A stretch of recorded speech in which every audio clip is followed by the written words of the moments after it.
Now let's look at social media. The platforms I'm going to be on is going to be Instagram, TikTok, Pinterest, and YouTube. YouTube obviously because of the documentation content that I'm doing on this channel.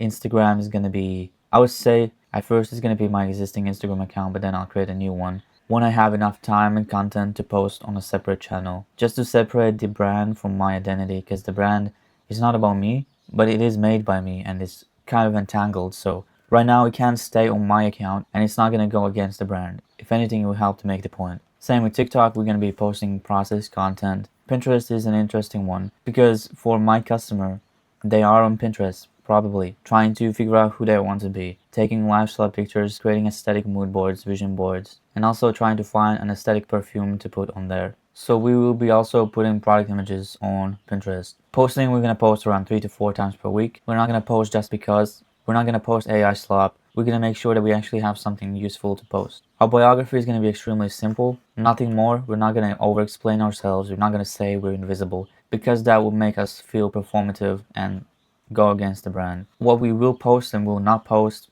we might post some kind of ASMR laboratory video of me blending the scent, just that, nothing else.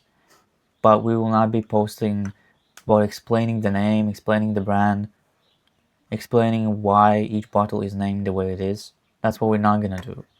But when it comes to content pillars, right now, the idea is we're gonna have 4. We're gonna have the build, the framework, the bench, the object. But essentially, the build pillar is doing what I do now, documenting the build. I'm simply going a bit deeper into what it actually means for the pillar. In the next video, I'll be doing some more in-depth competitor research.